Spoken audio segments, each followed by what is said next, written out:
Felicitémonos por los 40 años sacando la cultura a la calle y ponerla al servicio y al cuidado de todos. Y felicitémonos también todos porque a lo largo de estos años han pasado por la ciudad y hoy tenemos una muy buena muestra de ella, pues los grandes escritores, los poetas, novelistas, periodistas, impresores o libreros. Ha sido el lugar donde han llegado muchas de las plumas de escritores que estos días nos acompañarán y donde pues también tienen cabida los de nueva generación. Y desde donde hace 40 años ya veníamos algunos a comprar de la mano de nuestros padres, de nuestros abuelos, esos libros, y muchos de aquellos niños hoy pues presentarán sus obras en unos días.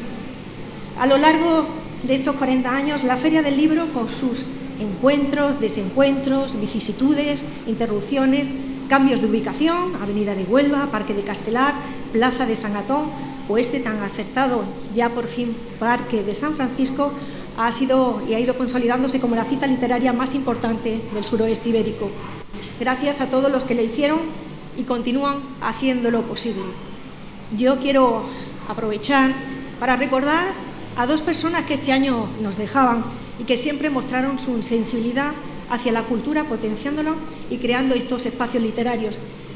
Me refiero y quiero recordar a nuestro alcalde emérito Miguel Celdrán y también los dos queridos de la querida compañera y concejala de Cultura Consuelo Rodríguez Píriz. Ellos hicieron también que con su trabajo, su compromiso, su empuje, pues consiguieron poner a Badajoz en el centro del panorama literario y cultural. Gracias a ti también, alcalde. Gracias, Fran, por este apoyo incondicional y por conseguir que la cultura siga avanzando y sea nuestra seña de identidad y el alma de la ciudad. Y a todos ustedes pues quiero darle la bienvenida a esta tarde de libros. Hoy la ciudad huele a ese característico olor que tienen las páginas de un libro nuevo, recién comprado. Y es maravilloso, como les decía, encontrar esos libros en la calle. Ojalá pudieran quedarse siempre. De nuevo, este parque se convierte en este espacio de la lectura y nuestras vidas pues reclaman, yo creo que más que nunca, encontrarnos después de la pandemia con el tacto y con esa experiencia física que es tocar los libros y tener pues la lectura cerca, de acercarnos a cualquier rincón de la plaza para disfrutar de ese momento. Esa lectura y la emoción también de la presencia de escritores consagrados, como nuestro querido Luis, o también de algún recién llegado que vendrán, youtubers o poetas en la red. Junto a ellos nos vamos a contagiar seguro de hacer las compras y hoy ha sido una muestra de ello, hacer esas colas a pesar del calor para conseguir pues esa dedicatoria o un selfie con nuestro autor favorito. El Paseo de San Francisco, como ven, se convierte desde hoy hasta el 6 de junio en la gran plaza de las letras, donde la literatura pues impregna todos los espacios. Hoy pues queremos hacer y llevarnos un habitante nuevo, que es ese libro debajo del brazo, hacia nuestra casa. Los libros que queremos poseer, o leer, degustar o disfrutar y también saborear. Una oferta literaria que se completa con la recién inaugurada muestra de la exposición bibliográfica que organiza el Ayuntamiento de Badajoz con la Unión de Bibliófilos Extremeños, gracias Matilde, presidenta, que este año se ha centrado en esa cocina impresa, la colección particular del bibliófilo y gastrónomo Julio Yuste. Esos libros que han dado una buena muestra cómo alimentan el alma. Una segunda exposición también podrán disfrutar, en este caso en el Archivo Histórico Municipal, denominada Badajoz en los libros y los libros en Badajoz, esos documentos del siglo XVI al XIX. El libro demuestra una vez que ha superado la prueba del tiempo y ha demostrado ser un corredor de fondo. O la muestra de un carácter más didáctico, quizá juvenil, la inaugurada ayer en el Museo de la Ciudad sobre el arte en la historia del cómic de Estrebeo. Junto a ello, más de medio centenar de presentaciones de libros, las firmas por los autores, conferencias, música, como el concierto que acaba de ofrecer Emili Vizcaíno, y otras actividades dirigidas a ese público infantil que, aunque este año no pueda visitarnos con sus centros escolares por temas de la pandemia, son sin lugar a duda y siguen siendo los grandes protagonistas de estas ferias. Para ello tenemos actividades, cuentacuentos, teatro, poesía, rincón de lectura, talleres, concursos escolares o de narración y poesía. No falta en esta feria este año una iniciativa que se titula La Tecla Ilustrada. Es esa carpa destinada a las presentaciones y talleres prácticos para jóvenes y para niños, quienes, bueno, pues con una actividad que se llama literatura comestible, degustarán los libros de esa forma gastronómica y se acercarán a los personajes de distintos libros a través, pues, de las comidas o los platos que aparecen en esos relatos. Y para nuestros mayores, ellos también va dedicada esta feria y esa carpa, esa tecla ilustrada, donde ellos tendrán la oportunidad de escribir sus relatos y sus memorias dirigidas por profesionales, porque no hay edad ni mejor edad para comenzar. A lo largo de estos 10 días les ofrecemos un lugar de encuentro donde compartir, pues, conocimientos e imaginación, espacio que va mucho más allá de ser simple contenedores de libros. Son lugares de descubrimiento donde habita lo desconocido. Disfruten de estos días. Muchas gracias y larga vida a la cultura. Pregonero, querida Paloma, queridos compañeros de corporación y autoridades que nos acompañáis, me vais a permitir que una intervención un pelín, no mucho más larga de lo normal, pero un pelín, porque sin duda para mí el poder inaugurar la 40ª edición de la Feria del Libro y la que posiblemente sea, pues, mi última intervención en un acto cultural como alcalde de la ciudad, pues sí me gusta compartir con vosotros alguna reflexión alrededor de la cultura, pero no le voy a robar mucho más allá de un par de minutos a Luis, que es nuestro pregonero y al que todos, sin duda, es al que hemos venido a ver, a escuchar y a disfrutar. Mirad, la cultura es el cielo azul abierto y transparente bajo el que se suceden las más diversas representaciones creativas y artísticas.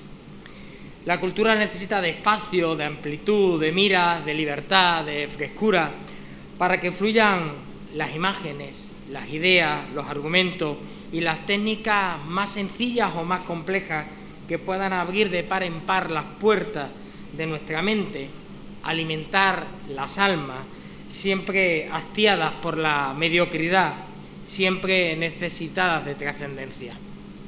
La cultura es el paraguas poderoso e infranqueable que nos protege de la lluvia ácida en que se convierte en algunos espectáculos televisivos, ciertas recreaciones sin sentido, demasiados lugares comunes y aberrantes postureos intelectuales. La cultura no habita en eruditos salones ni en tertulias exclusivas, no es la suma de quienes firman un manifiesto ni la multiplicación de quienes, creyendo cultura, fabrican muletas artificiales que den relumbre a vidas y obras que no superan la bendita locura de emocionar.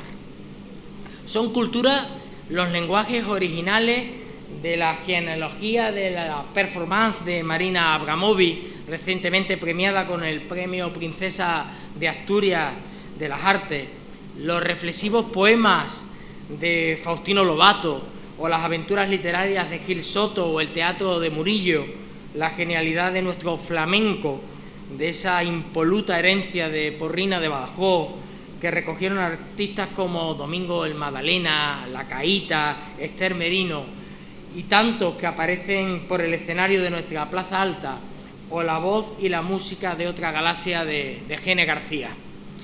La cultura es Georgia O'Keeffe, que actualmente tuve el otro día la oportunidad, que en una visita al Senado, de visitarla en el Museo Thyssen, o los artistas del casco antiguo, las publicaciones de Abismos del Suroeste, o el último Premio Primavera de novela, la singularidad de Aristas Martínez, o las imágenes de Jesús Gutiérrez, de Vicente Novillo, de José María Ballester, de Miguel Ángel Rodríguez Plaza, o de cualquiera de esos talentos reunidos en torno a la agrupación fotográfica extremeña, la técnica de Emilio Jiménez, o aquellos que posiblemente se inspiraron en el reporterismo de capa, en el costumbrismo cacereño de Smith o en la vida tal cual de Duasno.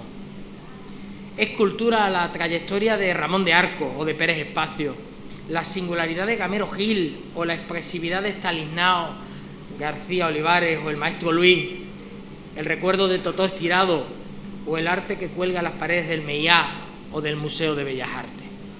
Son cultura todos los creadores jóvenes que con el impulso de los premios Java han desarrollado su capacidad en Badajoz para enriquecer nuestro patrimonio del alma. Es cultura también la Fundación CB, que llena nuestros días de citas que nos hacen mejores como ciudad, como personas, o la Real Sociedad Económica de Amigos del País, con sus debates y publicaciones. Es cultura el cine que Paco Espada, Alejandro Pachón o Juan Carlos Suárez mantienen vigente, o los grupos y cantautores que dan salida a lo que llevan dentro para sentir que seguimos vivos, o el baile de Jesús Ortega, o tantos jóvenes valores de nuestras academias de ballet, o la música que sale de nuestros conservatorios o garajes y naves, la obra de los artistas de la Escuela de Artes y Oficios Adelardo de Covarsí. La cultura es pueblo, es progreso y es tradición.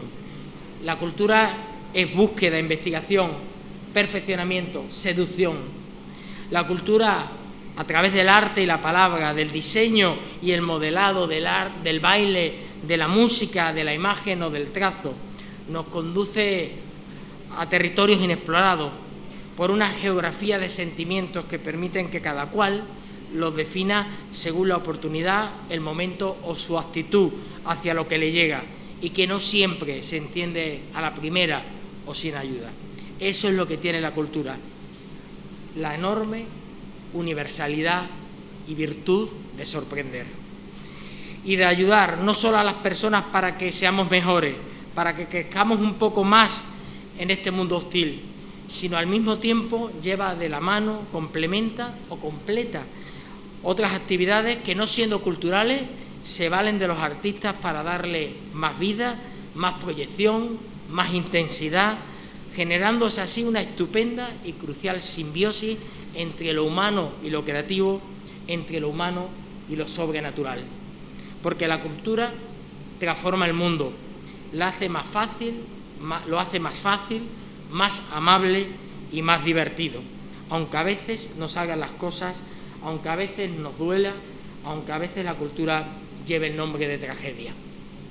Hoy nos encontramos en uno de esos eventos culturales donde prácticamente todo cabe, aunque sea la palabra, la letra, el libro, el relato, el poema, quien brille con protagonismo merecido.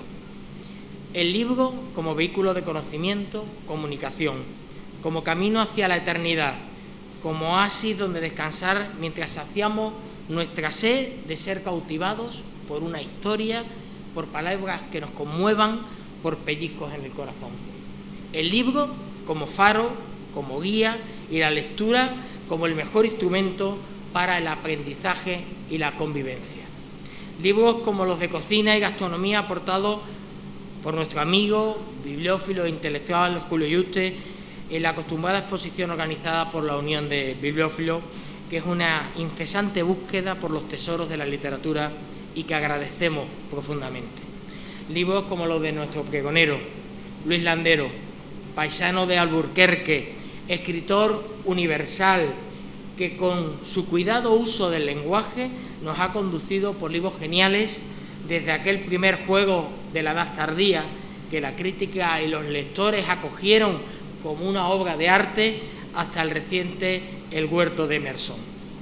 Profesor, articulista, guitarrista en tiempos jóvenes, pero más que nada un hombre que escribe, un novelista del que solo se leen y escuchan elogios y que estamos deseando tener en la Feria del Libro de Badajoz.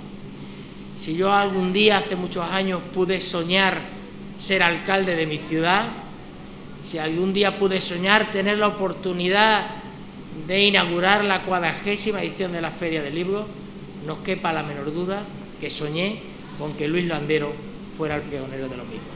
Tienes la palabra. Primero las gratitudes, claro. Muchísimas gracias al Ayuntamiento de Badajoz por haberme invitado a un acto que para mí es sumamente emotivo.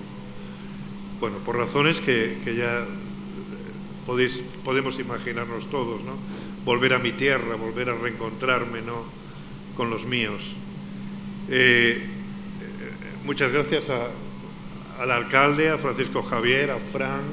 Muchas gracias por tus palabras tan bonitas, tan generosas. Bueno, ha sido un gusto realmente. Paloma, muchas gracias también, como no. Bueno, que es Y bueno, y por supuesto muchísimas gracias a vosotros, que al fin y al cabo sois los protagonistas de la feria, porque los lectores son los verdaderos protagonistas, ¿no? Bueno, pues hace más de 2 años que no vengo a Extremadura, es decir, a mi tierra, o para ser más preciso, a la tierra donde nació y creció el niño que yo fui, porque yo soy de los que creen que nuestra verdadera patria es la infancia. Y creo también que el niño que fuimos va con nosotros ya para siempre en el camino de la vida. En unos más y en otros menos, pero creo que la infancia es para siempre. Algo de ella perdura en nuestro corazón para los restos. Yo pienso que el escritor, o al menos el escritor que yo soy, es alguien que ha prolongado en secreto su infancia y que ha decidido hacer novelas porque esa es su manera de seguir jugando, de que el niño siga viviendo con nosotros. Como para tantos, también para mí la infancia fue la mejor época de mi vida. De niño se vive solo en el presente, no existe la nostalgia del pasado ni la amenaza del futuro. El niño vive en la plenitud de cada instante y además vivimos entregados a la tarea más portentosa que pueda existir, descubrir el mundo. Todo nos maravilla y todo nos asombra porque todo en la vida está por estrenar. La infancia es la edad de los hallazgos perdurables. Las primeras experiencias son fundacionales y sirven para siempre. La primera vez que tenemos un pájaro vivo en las manos, la primera vez que subimos a un árbol, que mordemos una fruta, que dormimos bajo las estrellas, que vemos un tren o una película, que escuchamos el estruendo de una banda de música. Por otra parte, nuestros mayores nos protegen y nos quieren. También existe, como no, la tristeza y el miedo, la mágica angustia de la infancia, de la que hablaba Antonio Machado, porque también esos sentimientos forman parte del mundo. Cuando yo era niño, mi padre me decía a menudo que la vida era breve, que el tiempo volaba. Mi padre estaba obsesionado con el paso del tiempo, pero a mí aquello me parecía absurdo. ¿Cómo iba a ser breve la vida? ¿Cómo iba a volar el tiempo si los días eran interminables y daban para hacer tantas y tantas cosas? Porque los niños viven con tanta intensidad cada momento que es verdad que el tiempo para ellos es muy largo. Después, cuando la costumbre y la monotonía empiezan a regir nuestras vidas y cuando ya se vive, no se vive con tanta intensidad, entonces es cuando el tiempo empieza a pasar deprisa, cada vez más deprisa, sin dejar apenas huella en la memoria. De niño, además, uno no conoce la muerte, o al menos la muerte es algo que a uno no le incumbe, y vive como en la eternidad del presente. Ya se sabe, de niños somos inmortales. Y sin embargo mi padre tenía razón, como la tenía Jorge Manrique en sus famosas coplas, y como todos podemos comprobar cuando acaba nuestra juventud, y no digamos cuando alcanzamos una edad, como en mi caso, que empieza a ser ya venerable. ¿Cómo pasa el tiempo? Como dice el tango, pensar que es un soplo la vida, que 20 años no es nada, ni 20, ni 30, ni 40, y no sigo porque parece que fue ayer, cuando a pocos kilómetros de aquí corría con mis amigos por las calles del pueblo y salíamos al campo y no parábamos de correr, porque los niños, como bien se sabe, no se cansan nunca. Les ocurre como a Don Quijote, que como decía Luis Cernuda, no se cansaba nunca de vivir. Gran cosa es esa, no cansarse nunca de vivir. Don Quijote iba a sus aventuras y nosotros íbamos a las nuestras, es decir, a nidos, a grillos, a ranas, a lagartos, a higos o a membrillos. y tampoco nos cansábamos de vivir. Y así, corriendo, corriendo, no sé cómo, fuimos dejando atrás la niñez y la sabia inocencia de entonces, y el tiempo empezó a volar. Y aquí estoy ahora, muchísimos años después. La vida es muy rara y el tiempo es un misterio, quizá porque la memoria retiene apenas una ínfima parte de lo vivido. ¿Qué hice yo, por ejemplo, cuando tenía 36 años, 11, 52? A pesar de que esos años fueron vividos día a día, minuto a minuto, con sus múltiples sucesos, con sus momentos de exaltación y de hastío, con toda la urdimbre de pequeños episodios de que está hecha la existencia, a pesar de eso, apenas recuerdo nada concreto de esos años. Todo prácticamente ha sido borrado por el olvido. Sí, el tiempo es un misterio. A veces las horas son muy largas y los años muy cortos. Pero de un modo o de otro, mi padre tenía razón. Al final, la vida siempre es breve. Homero lo dejó dicho de una vez por todas. Como las hojas de los árboles, así las generaciones de los hombres. Pensemos por un momento en la inmensidad del tiempo histórico, al lado del cual nuestras vidas son apenas una gota en el mar. Pertenecemos a una civilización que tiene miles de años, digamos que unos 3000 años, atendiendo a la cuna de nuestra civilización, que es Grecia.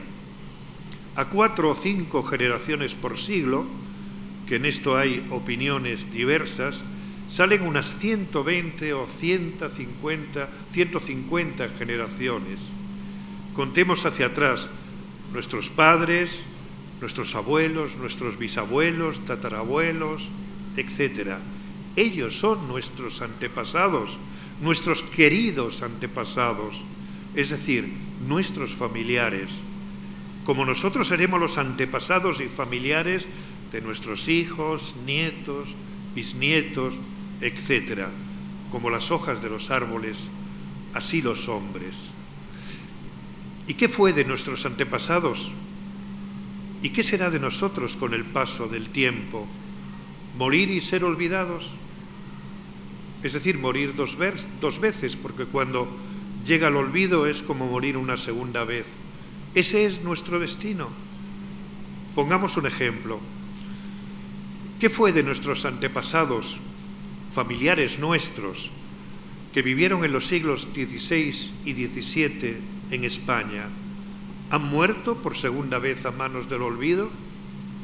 Yo creo que no.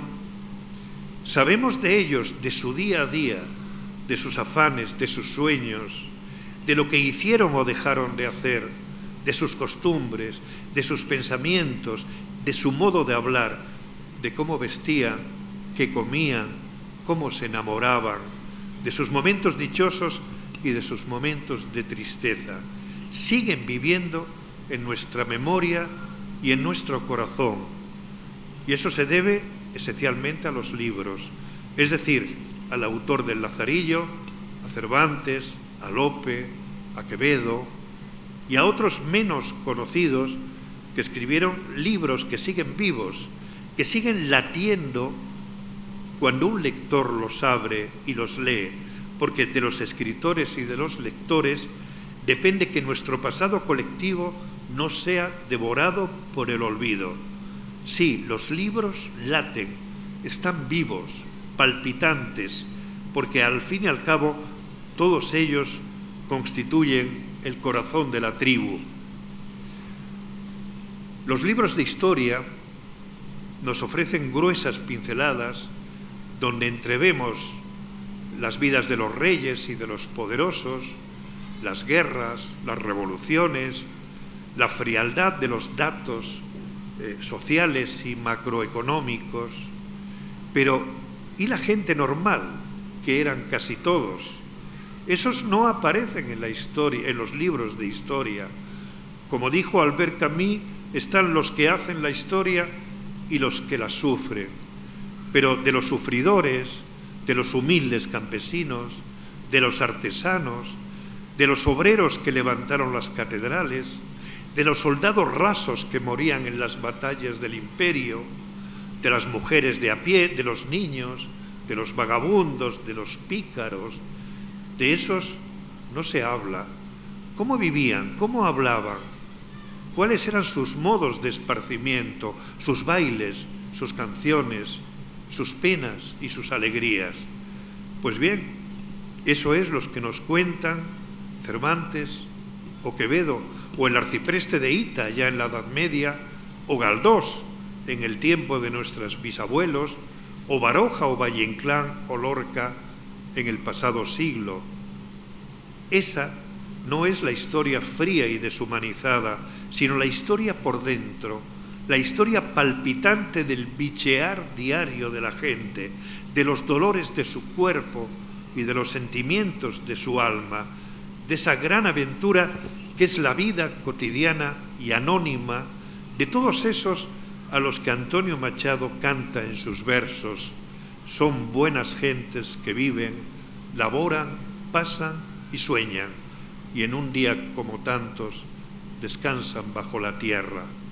Sin los escritores, sin los pintores, sin los músicos, el pasado sería un terreno yermo, un erial oscuro, una historia sin alma, porque todo lo demás habría sido pasto del olvido.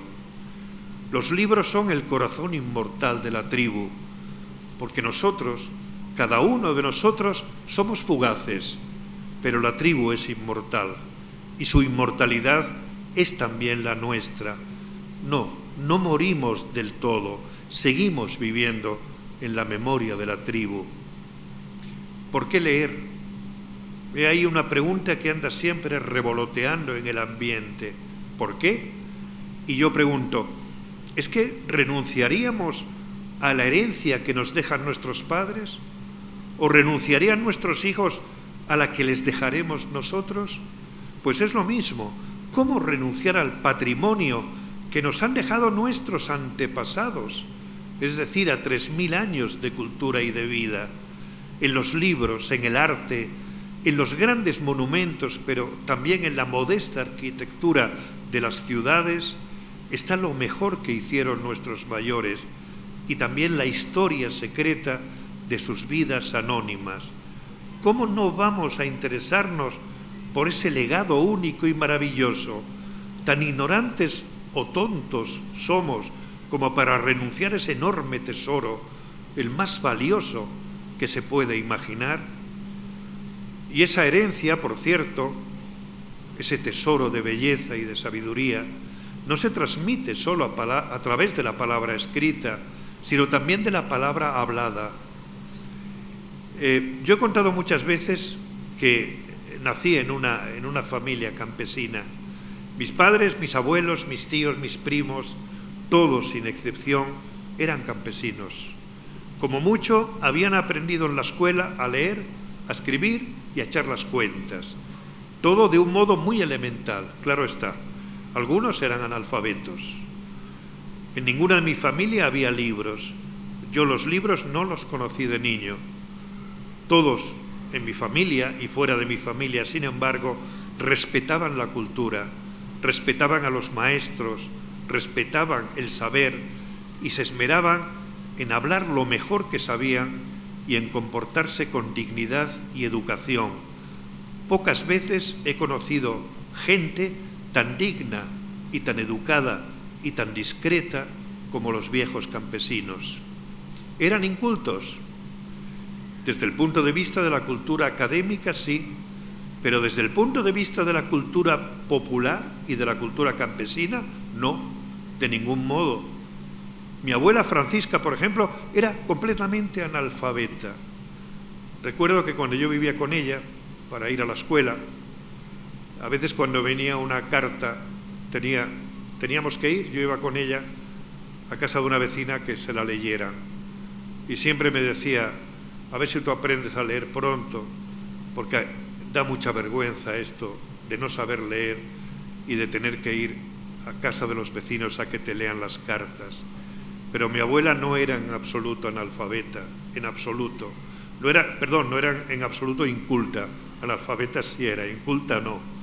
Había recibido, y ella lo había atesorado, con fervor y talento, el legado de sus antepasados, porque así de un modo oral se transmite la cultura campesina de padres a hijos, de generación a generación, para que de ese modo no se pierda el caudal de sabiduría y de experiencia acumulado durante siglos.